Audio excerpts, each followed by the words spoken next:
Stuart Russell he's like a real AI expert. Like, he knows what he's talking about. He wrote the major textbook on AI, co-wrote it. So he's got an idea that we should try to make certain that AI that we're producing is aligned with what humans want. But then the problem is, what do humans want? That's right. Do you know what humans want? He recognizes that problem. So here's his solution, which is absolutely terrible. It's honestly, he should stick with AI and stop doing this. It's absolutely terrible, because he thinks we should try to train AI to observe human behavior and extrapolate from our behavior. Honestly, he's got a book on this. Look, he's got a book. He did like a set of lectures on the BBC a year or two ago on it. It's extrapolate from our behavior what it is that we really want. What it is that we really want.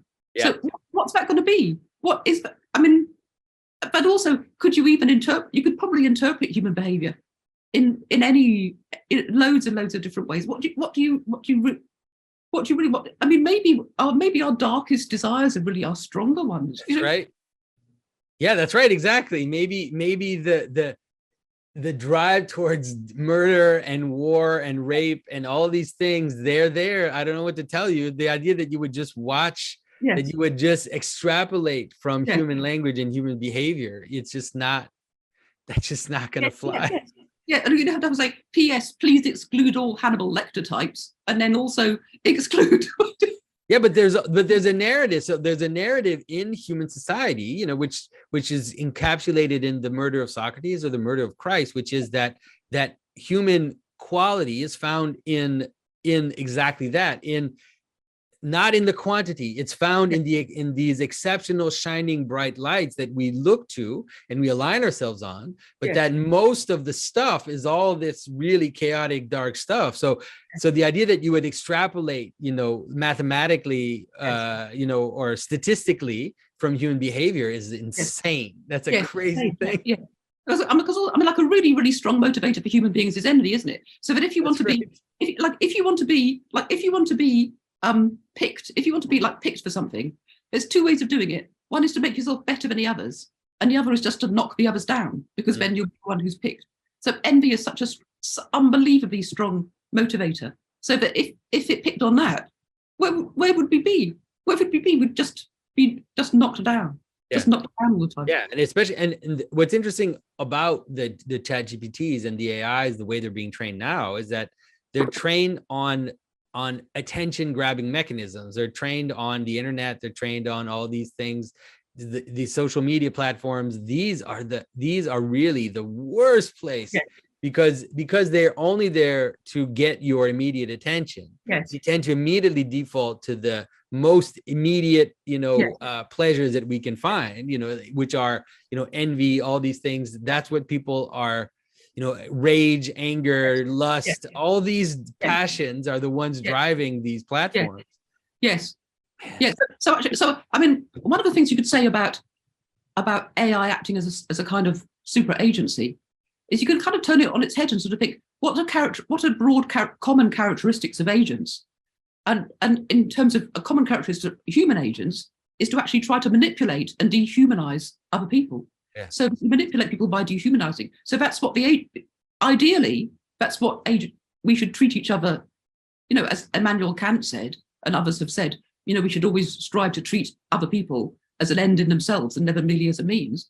But something like the Stuart Russell setup is actually built into it, that the AI has been asked to treat the human as a means to finding out what the humans want. So it's looking at us from a third person perspective, like a behaviorist would, looking at our behavior from the outside. So that's one of the things that's happening in the agency, is that we're seeing it as an agent, partly because some people think it must be an independent agent of its own, but also because we're allowing it to dehumanize us by focusing our attention on something to avoid something else. Yeah. But also the wider metrics that are using, the wider fact is measuring stuff. It means there's some things it's not measuring, so that's left out. So we're just focused on what's measuring. The one thing that I'm afraid one day I'm going to be like arrested for shouting at somebody in the street.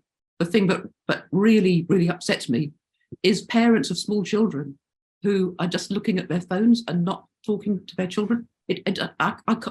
it's like it's actually not funny, because human babies. I'm sorry, I'm actually going to get really upset. Human babies and little kids are designed. They're designed to grab our attention. Yeah. They need it. They need it to survive, because they don't know how to keep themselves safe. But they also need it for language development, for cognitive development. They need constant interaction, not constant, but pretty. I don't know where it's like. You see, there's so many parents who are just looking at their phones and not looking at their kids. Yeah, well, you see that in parks. And I remember even before I had a phone really late, before I had a phone, I would go play with my kids in the park, and I would watch parents sitting on the bench with their phones. And yeah, but another thing it does, it isolates us from each other in ridiculous ways. So can I give you just one really stupid, if you look at these tiny little examples, you can sort of think about, oh yeah, that's happening in my life, and just not do it. So I went for a meal in a pub with some friends last week, and the bloke we went to pay proudly announced that it's not just that they only take cards, they pay by QR code.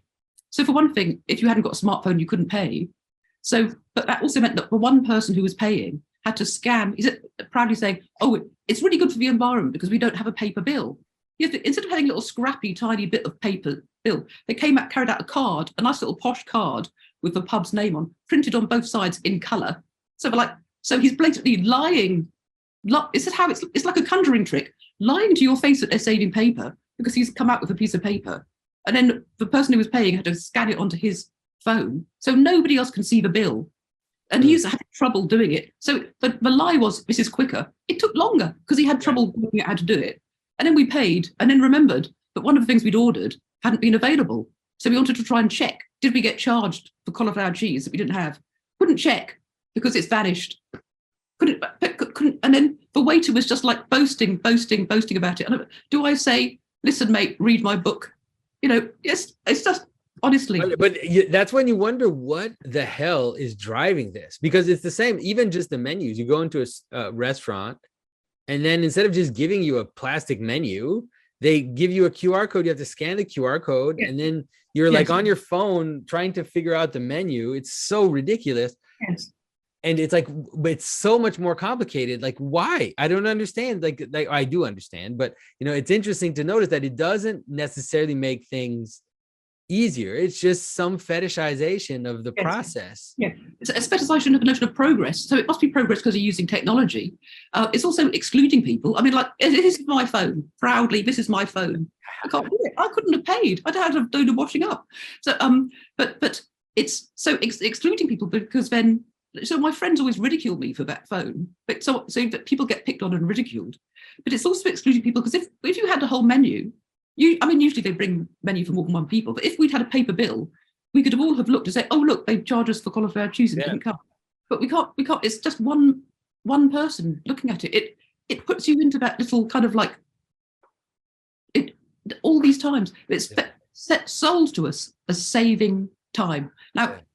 Yes, sometimes saving a tiny bit of time is what you want. Like if you're at a pit stop in a Grand Prix, or if you're trying to save somebody's life in ICU, an incremental difference, that can mean you gradually save more people's lives. But when did anybody go to a restaurant and think, the real problem is that it takes 30 seconds to pay the bill, I want to pay it in 25 seconds?